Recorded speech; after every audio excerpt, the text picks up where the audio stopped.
नमस्कार, बहुत स्वागत है आप सभी का। आप देख रहे हैं न्यूज़ 18 का डिजिटल प्लेटफॉर्म। मैं हूं आपके साथ ममता तिवारी। सोना चांदी, ये दो शब्द इन दिनों हर एक की जुबान पर है और इसके पीछे की वजह है इसमें हो रहा उतार चढ़ाव। अब लोगों को समझ नहीं आ रहा है कि सोना खरीदे या नहीं खरीदे, क्या अभी और कम होगा या बढ़ तो नहीं जाएगा, क्योंकि शादी का सीजन नज़दीक आ रहा है। दिवाली के समय लोगों ने जमकर सोने की खरीदारी की। हालांकि सोना उस वक्त बहुत पीक पर था, लेकिन उसके बावजूद भी दिलचस्पी बहुत थी सोना और चांदी खरीद में और इसी वजह से मार्केट में अच्छा खासा असर देखने को मिला था। लेकिन अब जब त्योहार खत्म हुआ तो सोने के दाम गिर गए। लेकिन फिर आने वाला है फेस्टिव सीजन, शादियों का सीजन, तो क्या उस समय सोना बढ़ने वाला तो नहीं है? क्या ये सही समय है? क्यों हुआ सोने में डाउनफॉल और क्या आगे और कम होगा या बढ़ेगा? आज यही जानने के लिए हमारे साथ स्पेशलिस्ट हैं जिनका नाम है शरद कोहली। ये अर्थशास्त्री हैं और आज शरद जी हमें बताएंगे कि आखिर सोना चांदी के दाम कैसे गिरे और क्या आने वाले समय में ये बढ़ने वाले हैं, ये फ्लक्चुएशन क्यों हो रहा है, इस फ्लक्चुएशन का असर क्या है, इन्वेस्ट करने का सही समय कौन सा है।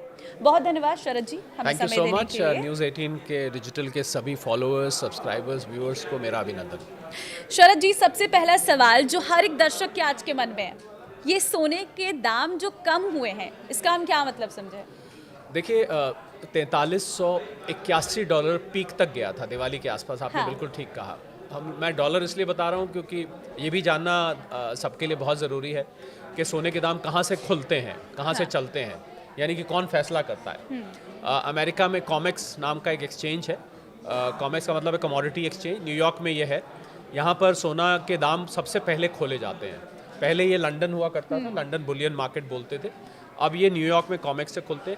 उसी के आधार पर भारत में अगले दिन, क्योंकि हमारे यहाँ और उनका दिन रात का फ़र्क है, हाँ। अगले दिन सुबह उसी के आधार पर उसको वहाँ पर प्रति आउंस नापा जाता है। करीब 30-32 ग्राम का आउंस होता है। उसको 10 ग्राम में कन्वर्ट किया जाता है, डॉलर को रुपए में कन्वर्ट किया जाता है और यहाँ पर दाम खुलते हैं। तो मैंने आपको भूमिका इसलिए बताई कि आपको पता लगे कि मैं डॉलर में क्यों बोल रहा हूँ। $4381 पर थे, करेक्ट हुए, नीचे आए, लोग घबराए और नीचे गिरते गिरते करीब करीब $4000 तक ये चला गया। तो जब $4000 तक गया तो लोगों को लगा कि भाई ये तो अब तो ये नीचे नीचे जाना शुरू हो जाएगा। पर आज जब हम बात कर रहे हैं तो ये फिर $4100 और $4120 के बीच में आ गया। हालांकि सैटरडे संडे को हमें ध्यान रखना चाहिए कि दुनिया भर के जो कमोडिटी एक्सचेंजेस हैं वो बंद रहते हैं, तो इसलिए आपको कोई नए दाम देखने को नहीं मिलते हैं। नहीं मिलेंगे। ज्वेलर्स और सराफा बाजार आपस में कुछ घटा बढ़ा ले अलग बात है, पर ऑफिशियल तौर पर दाम नहीं बढ़ते हैं। अब ज़रूरी बात यह है ममता, जो आपने बात पूछी है कि ये नीचे क्यों आए, क्योंकि लगातार पिछले कुछ हफ्तों से आप देख रहे थे कि नए नए रिकॉर्ड बना रहा था। हाँ। तो नीचे आने के कारण क्या है, ये बहुत सारे लोग इसको नहीं जानते हैं। तो मैं उन कारणों को खोल देता हूँ, मुझे लगता है उससे बिल्कुल स्पष्ट हो जाएगा। और इससे ये भी पता लग जाएगा कि आगे कैसा रहने वाला है। क्या होता है कि कमोडिटी एक्सचेंज में जब आप सोने की खरीद बेच करते हैं तो वो फिजिकल फॉर्म में नहीं होती है। हाँ। वो कॉन्ट्रैक्चुअल फॉर्म में होती है। तो भारत में भी एक कमोडिटी एक्सचेंज है जिसका नाम MCX है, मल्टी कमोडिटी एक्सचेंज। और शायद जो लोग नहीं जानते उनको ये भी मैं बताना चाहूँगा कि वहाँ पर सोना ऐसे नहीं खरीदा जाता कि मैंने आपको बेचा, आपने मुझे बेचा, कोई हमने एक ब्रिक बेच दी बार, बल्कि खाली कॉन्ट्रैक्ट्स बिकते और ख़रीदे जाते हैं। और इस कॉन्ट्रैक्ट की हर महीने की एक डेट पर एक्सपायरी होती है। हाँ। उस डेट तक आपको अपने कॉन्ट्रैक्ट स्क्वायर अप करने होते हैं। अब अमेरिका में कॉमेक्स में 29 अक्टूबर को ये जो मंथली कॉन्ट्रैक्ट होता है उसकी एक्सपायरी की डेट है। तो जिन लोगों ने पहले लिया था, अब देखिए आपने कोई चीज़ खरीदी और आपको लगा कि अब वो मुनाफे में आ गई है, तो आप चाहेंगे कि हम प्रॉफिट बुक कर लें और उसको बेच के अपना प्रॉफिट जेब में डाल लें। तो जिन लोगों ने पहले खरीदा था, इसको हम प्रॉफिट बुकिंग कहते हैं, यानी कि कम दाम पे आपने खरीदा और ज़्यादा दाम पर आपने उसको बेच दिया। तो जब बहुत सारे लोग बेचने आ जाते हैं तो उसको हम प्रॉफिट बुकिंग कहते हैं, जिसके कारण से कीमत नीचे आती है। पहला कारण। दूसरा और इससे भी बड़ा कारण ये है कि ये जो हाल में तेज़ी आई थी, ममता ध्यान दीजिएगा इस पर, ये तेज़ी आने का कारण था कि चाइना और अमेरिका जो दुनिया की दो सबसे बड़ी अर्थव्यवस्था हैं, उन दोनों के बीच बहुत बड़ा ट्रेड वॉर छिड़ गया था। चाइना ने क्या किया था, उसके पास रेयर अर्थ मिनरल्स हैं, ऐसी चीज़ें हैं जो कि अमेरिका की इंडस्ट्री में इस्तेमाल होती हैं, मिसाइल बनाने में, इलेक्ट्रॉनिक सामान बनाने में, स्पेस का सामान बनाने में वो इस्तेमाल होती हैं। कुछ उसमें मैग्नेट्स भी हैं। उस पर चाइना ने कुछ शिकंजा कस दिया था, यानी कि उसको रोक लगा दी थी। तो अमेरिका इससे परेशान हो गया। अमेरिका परेशान हुआ तो अमेरिका ने क्या धमकी दे दी, ट्रंप साहब ने धमकी दी। धमकी देने के लिए तो अक्सर हम उनको सुनते ही हैं, मेरे मुंह से कभी कभी गलती से डोनाल्ड थ्रेट निकल जाता है डोनाल्ड ट्रंप की जगह। तो उन्होंने धमकी दे दी कि मैं 100% और टैरिफ लगा दूंगा चाइना के ऊपर। तो जैसे ही ये प्रेशस मेटल मार्केट ने, यानी कि गोल्ड और सिल्वर की मार्केट ने, ये एक दूसरे के तरफ से ये धमकियां और ये शिकंजा कसना जो मैंने कहा सुना, तो सोने और चांदी के दाम एकदम भागने लगे। और 30 अक्टूबर को, ध्यान दीजिएगा, 30 अक्टूबर को राष्ट्रपति ट्रंप राष्ट्रपति शी जिनपिंग से मिलने जा रहे हैं। और इस मीटिंग पर ये फैसला होगा कि क्या ये ट्रेड वॉर इससे आगे चलेगा, हाँ। या दोनों के बीच में कोई समझौता हो जाएगा, गलबलैयाँ जिसको कहते हैं, वो हो जाएंगी और दोनों मिल जाएंगे और कहेंगे चलिए छोड़िए। तो मुझे लगता है कि 30 अक्टूबर तक सोने के दाम में आपको दबाव महसूस होगा, उतार चढ़ाव ज़्यादा दिखाई देगा। और उसके बाद ये फैसला, अगर वहाँ पर समझौता नहीं होता, तो आपको ये दाम फिर से एक बार बढ़ते हुए दिख सकते हैं। पहली बात ये हो गई। पहला मैंने आपको बताया 29 अक्टूबर का, जहाँ कॉन्ट्रैक्ट एक्सपायरी है कॉमेक्स पे। दूसरा मैंने आपको बताया कि 30 अक्टूबर को ट्रंप साहब और शी जिनपिंग की साहब की मीटिंग है। और तीसरी ममता, एक और बहुत ज़रूरी बात जो कि बहुत सारे लोग नहीं जानते हैं, कि इतना ज़्यादा सोने का बढ़ना इस बात का सूचक था कि डॉलर की जो दादागिरी है दुनिया भर में, उसकी दादागिरी को खतरा हो गया था। खतरा हो गया था क्योंकि सोने को वैल्यू देखा जाता था। और दुनिया भर के देश जिन्होंने अमेरिका के ट्रेजरी में इन्वेस्ट किया हुआ था, उस पैसे को निकाल कर वो सोने में लगाए जा रहे थे। तो डॉलर की दादागिरी कमज़ोर पड़ती जा रही थी। और अमेरिका कभी नहीं चाहेगा कि डॉलर की दादागिरी कम हो। ये तो बड़ी ऑब्वियस बात है। आपकी कहीं चलती हो, आप नहीं चाहेंगे कोई दूसरा आके खड़ा हो जाए। तो ऐसा माना जा रहा है कि अमेरिका, हालांकि ये कंफर्म न्यूज़ नहीं है, परंतु जो ट्रेंड है उससे नजर आ रहा है कि एक लॉबी है अमेरिका में ममता, जो कि सोने को लगातार बेचकर उसके दाम को नीचे ला रही है। और जापान और यूरोप भी उसी लॉबी का हिस्सा है। चाइना जो है इसका उल्टा कर रहा है। चाइना सिल्वर और गोल्ड को लगातार खरीदे जा रहा है क्योंकि वो चाहता है कि डॉलर का वर्चस्व कम हो और सोने और चांदी के दाम बढ़ें। तो ये दो ताकतें एक तरह से अंतर्राष्ट्रीय स्तर पर काम कर रही हैं, जिसकी वजह से आपको हाल में सोने में दबाव महसूस होता दिखा है। तो अब ज़्यादा ज़रूरी, आप सवाल मेरे से ये पूछेंगी कि भाई लोग क्या करें इस सारे के बीच। अब ये है ना कि इन्वेस्ट कैसे करें। और दुनिया भर में अगर ये बड़ी बड़ी ताकतें आपस में लड़ रही हैं और आपस में प्रेशर बन रहा है, तो भाई ऐसा तो नहीं हम उसके बीच में पिस जाएंगे। हमने लिया है। अब देखिए बहुत सारे लोगों ने, क्या हुआ ममता, मुझे ऐसे दर्जनों लोग मिले जिन्होंने पिछले 2 महीने में सोना बेतहाशा खरीदा है। बल्कि उन्होंने अपने शेयर्स में से पैसा निकाल कर, कुछ लोगों ने एफडीज तोड़वा कर, मुझे तो एक दो शख्स ऐसे भी मिले जिन्होंने 1-2 छोटी मोटी प्रॉपर्टी बेचकर और सोने में पैसा लगा दिया। और तो छोड़िए, सेविंग्स अकाउंट में जो पैसा पड़ा था वो भी उठा के सोने में लगा दिया। अब अगर आपने ये मान लीजिए आपने $4381, या मैं रुपए में कन्वर्ट करता हूँ 1,32,000 33,000 प्रति 10 ग्राम आपने पैसा लगाया है, और अब आपका ये घट के 1,24,25,000 या 1,23,000 रह गया है, तो लाजमी बात है आपको तो रातों की नींद उड़ जाएगी कि मैंने ये क्या किया, मैंने अपना सारा इन्वेस्टमेंट बेचकर यहाँ लगा दिया। देखिए अगर आपने ऐसा किया है तो पहली बात तो मैं आपको ये बताना चाहूँगा कि आपको सोने में जब भी पैसा लगाएं, आप लंबे वक्त के लिए लगाएं। ममता, लोगों से गलती क्या हुई, कुछ लोगों से, सबसे तो नहीं हुई, वो इन्वेस्टर बन के आए थे। यानी कि हम इन्वेस्ट करेंगे, 2-3 साल के लिए लेंगे, 5 साल के लिए लेंगे, और ट्रेडर बन गए। ट्रेडर बन गए मतलब उन्होंने बहुत छोटा शॉर्ट टर्म नजरिया बना लिया कि 1,25,000 पे लिया, 1,27,000 पे बेच दिया, 1,28,000 पे खरीदा, 1,30,000 पे बेच दिया। मतलब उन्होंने खरीद बेच ऐसी शुरू कर दी जैसे कि कोई ट्रेडर करता है। तो उनको मैं सलाह दूंगा, अगर आपने गलती से हायर लेवल पे ले भी लिया है तो कोई चिंता की बात नहीं है, आप उसको लंबे वक्त तक रखिए। क्योंकि जो अंडरटोन है, हम लोग इसको अंडरटोन कहते हैं कि नीचे जो ट्रेंड कैसा है, ट्रेंड अभी भी ऊपर को है। क्योंकि जो बाकी फैक्टर्स जिसकी वजह से सोना चढ़ रहा था, ये ध्यान दीजिएगा, वो अभी भी बने हुए हैं। कौन से वो फैक्टर्स हैं जिन पे आप नज़र रख सकते हैं, आपकी बहुमूल्य इन्वेस्टमेंट कहाँ जाएगी ये ध्यान रखने के लिए? उसके लिए आपको रशिया और यूक्रेन के युद्ध पर, खबरों पर ध्यान रखना चाहिए कि वो युद्ध अब कितना घमासान हो रहा है, और वो अभी घमासान हो चुका है। वो कहीं पर अभी ठंडा होने की ट्रंप साहब ने बहुत कोशिश करी, पर कहीं नज़र नहीं आ रहा। उल्टा रशियन कंपनीज पर सैंक्शंस लगा दिए हैं अमेरिका ने। रोजनेफ्ट और लुकोइल 2 बड़ी कंपनीज है रशिया के, उनके ऊपर सैंक्शंस लग गए हैं।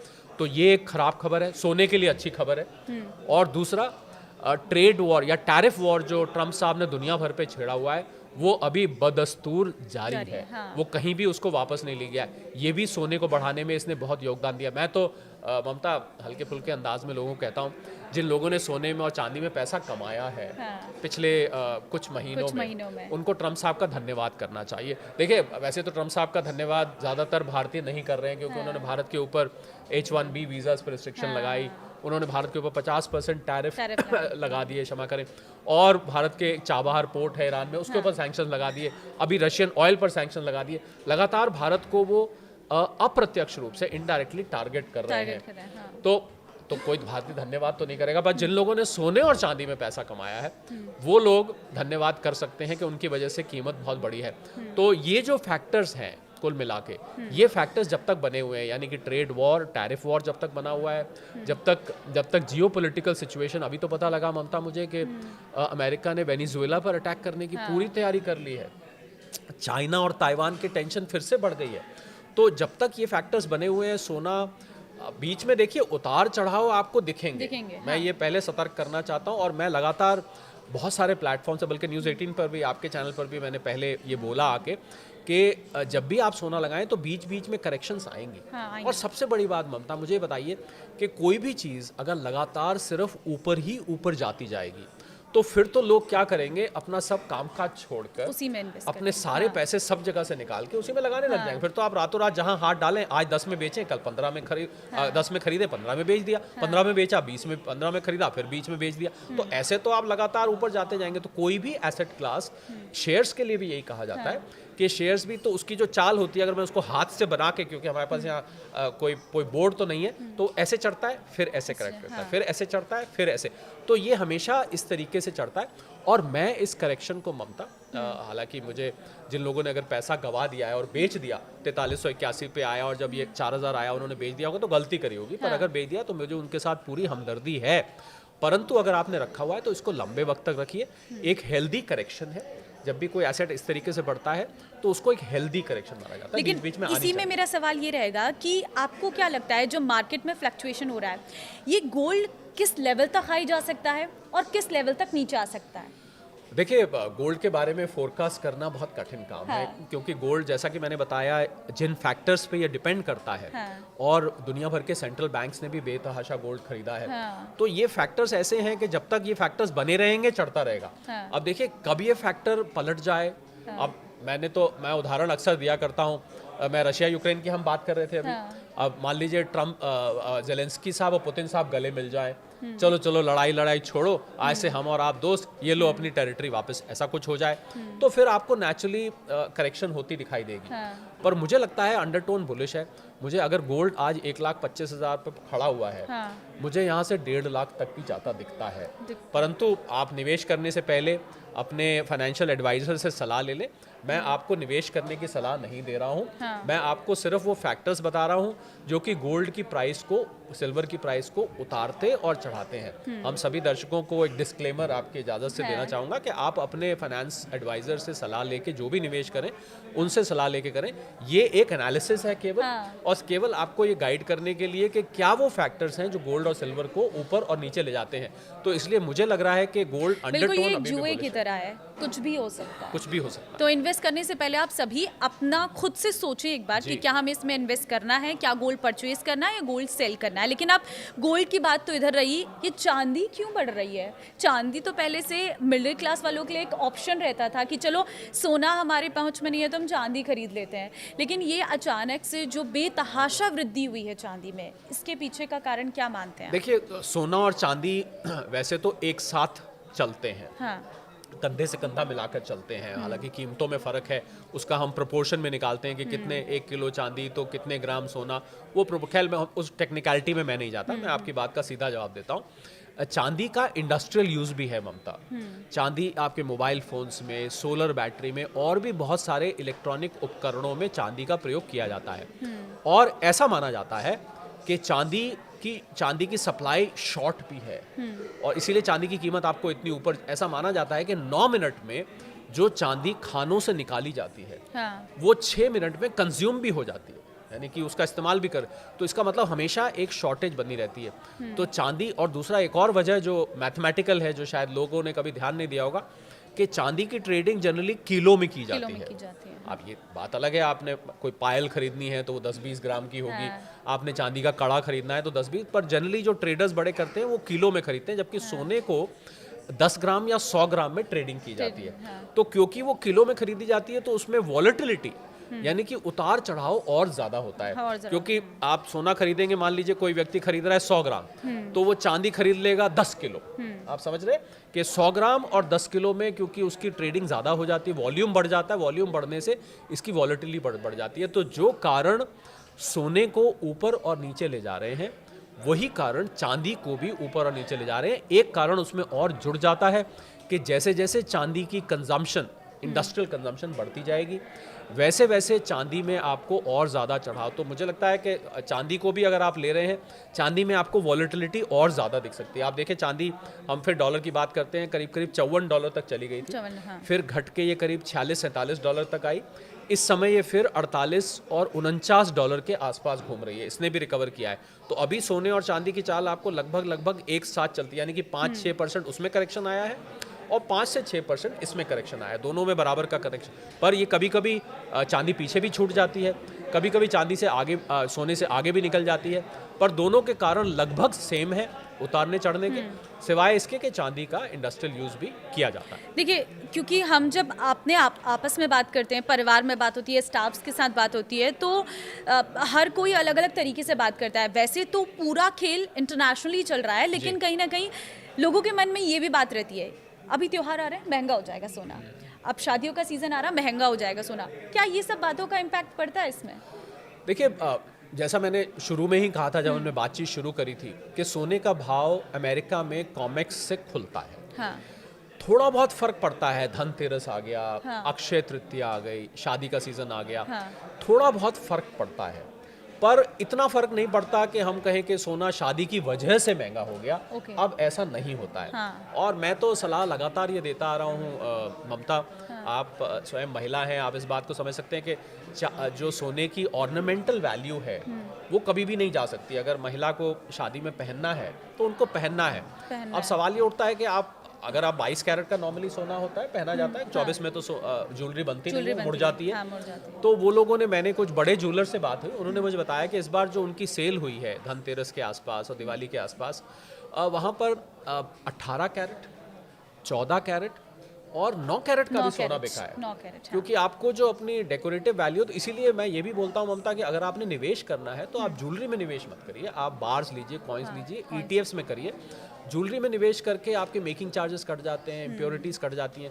अब जिन लोगों ने निवेश किया हुआ है, ऐसा माना जाता है ममता कि भारतीय घरों में हाँ, 25,000 टन सोना रखा हुआ है, संदूक में, मंदिर में, हाँ। मूर्ति के पीछे, अनाज के ड्रम में, अलग अलग जगह है जहां लोग संभाल के रखते हाँ, हैं। बिल्कुल। और जो लोग लॉकर्स में, बैंक के लॉकर्स में सोना रखते हैं, उनको मैं यहाँ पर आपके कार्यक्रम के माध्यम से सावधान करना चाहता हूँ।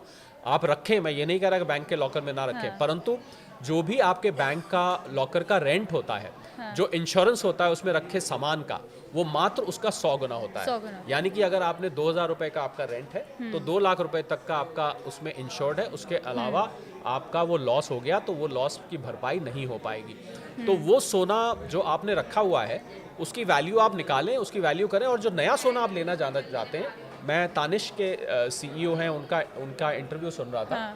उन्होंने सचिन तेंदुलकर साहब को एज एन एम्बेसडर लिया, ये बात लोगों को कन्वे करने के लिए कि आप अपना पुराना सोना निकालिए, उससे नया सोना खरीदिए, बजाय आप पैसे से खरीद, क्योंकि पैसे से तो महंगा हो गया है, तो लोगों के रीच के बाहर है। तो पुराना सोना, बहुत सारे लोगों ने ये किया है। आप बड़े ज्वेलर से मेरी बात है, उन्होंने कहा लोग अपना सोना लेके आते थे और कुछ कैश भी ले जाते थे साथ में। मतलब मान लीजिए आप 1 किलो सोना लेकर आए, 1 किलो तो चलिए मैंने ज़्यादा, बहुत कम कस्टमर होंगे, 100 ग्राम लेकर आए, 100 ग्राम, और 100 ग्राम लेकर आए और उन्होंने अपना 10-20 ग्राम का कुछ बनवा लिया और बाकी का कैश लेके घर चले गए। ऐसा भी बहुत हुआ है। तो भारतीय घरों में सोने की कमी नहीं है।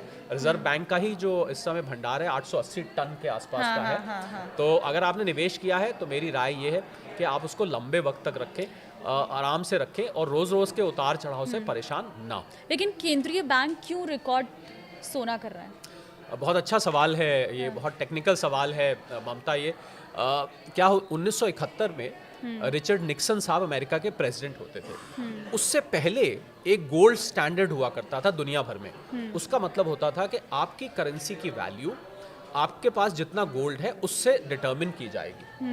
जितना मतलब जिसके बाद भंडार है, उस देश को आर्थिक रूप से उतना शक्तिशाली माना जाएगा। वो निक्सन साहब ने वो हटा दिया, उसको हम गोल्ड स्टैंडर्ड कहते थे, उसको हटा दिया गया। हटा के डॉलर की दादागिरी, डॉलर का वर्चस्व वहीं से शुरू हुआ और आज तक चलता है। ऐसा माना जा रहा है क्योंकि ट्रंप साहब की नीतियां इतनी अनिश्चितता से भरी हुई हैं कि शायद डॉलर यहाँ से फेल हो आगे जाके या कमज़ोर हो जाए और गोल्ड स्टैंडर्ड वापस आ जाए जो 1971 से पहले होता था। तो दुनिया भर के सेंट्रल बैंक्स जो कि खूब इकोनॉमिक्स को जानते हैं, दुनिया भर की अर्थव्यवस्था को जानते हैं, वो धीरे धीरे सोने का भंडार इकट्ठा करे जा रहे हैं। उनको ऐसा लग रहा है कि शायद डॉलर फेल हो जाए। तो मैं ये आपकी बात, इसी बात से जुड़ी हुई बात बोलने जा रहा हूँ कि सोने का लगातार बढ़ना इस बात का सूचक है कि दुनिया की अर्थव्यवस्था में कहीं कोई ऐसी छुपी समस्या है जो हमें और आपको नहीं दिखाई दे रही है। तो ये एक मतलब सोने का बढ़ना जहाँ एक तरफ सोने के निवेशकों के लिए अच्छा है, परंतु वैश्विक अर्थव्यवस्था के लिए ये बहुत अच्छा नहीं माना जाता। ये खतरे की घंटी माना जाता है कि कहीं ऐसा तो नहीं आर्थिक मंदी बड़ी आने वाली है या कोई ऐसा बड़ा आर्थिक संकट आने वाला है जो कि हमें अभी नहीं दिखाई दे रहा है। तो क्या ये डॉलर की बादशाहत पर भी खतरा है? बिल्कुल खतरा है। मैंने आपको बताया कि डॉलर की बादशाहत को खतरा को लेकर तो अमेरिका में कुछ लॉबी इसको बेचने, सोने को नीचे करने की कोशिश कर रहे हैं और चाइना इसको ऊंचा। बिल्कुल डॉलर की बादशाहत को खतरा तो अमेरिका जिस तरीके से अपने आप को ममता आइसोलेट कर रहा है, इसको हम प्रोटेक्शनिज्म कहते हैं कि यहाँ के लोग यहाँ पर आके काम ना करें, H1B पर रिस्ट्रिक्शन लगाई, यहाँ का सामान टैरिफ फ्री ना आए, उस पर टैरिफ बढ़ा दीजिए, कभी इमिग्रेशन को लेके क्रैकडाउन। अमेरिका अपने आप को अलग थलग कर रहा है। तो अमेरिका का अलग थलग करने का मतलब है कि दुनिया भर की अर्थव्यवस्था एकदम हिल जाएगी। ऐसा कहा जाता है ममता कि अमेरिका छींक मारता है और जुकाम दुनिया को लग जाता है। तो अमेरिका के में लागू की गई कोई भी आर्थिक नीति दुनिया भर को प्रभावित करती है। बिल्कुल अगर डॉलर यहाँ से हिलता है तो मुझे लगता है एक नए प्रकार की अर्थव्यवस्था जिसमें सोना सबसे ऊपर सामने उभर के आ सकता है। करेंसी तो नहीं बनेगा, ये तो नहीं हो सकते कि आप ब्रेड सोने के बदले में लेके आए या दूध खरीद के लाए, परंतु एक वैल्यू का मेजर बन जाएगा, यानी कि किसी भी वैल्यू को माप तोल करने का एक आधार बन जाएगा। और दुनिया भर में सोना आप कहीं भी जाके खरीद सकते हैं, बेच सकते हैं, कोई इसमें परेशानी नहीं आती है। बिल्कुल आपने ठीक कहा, डॉलर कमज़ोर होता है तो सोना यहाँ से और ज़्यादा ऊपर जाएगा और ज़्यादा उसका सिग्निफिकेंस बढ़ जाएगा। तो चाइना क्यों खरीद रहा है इतना सोना?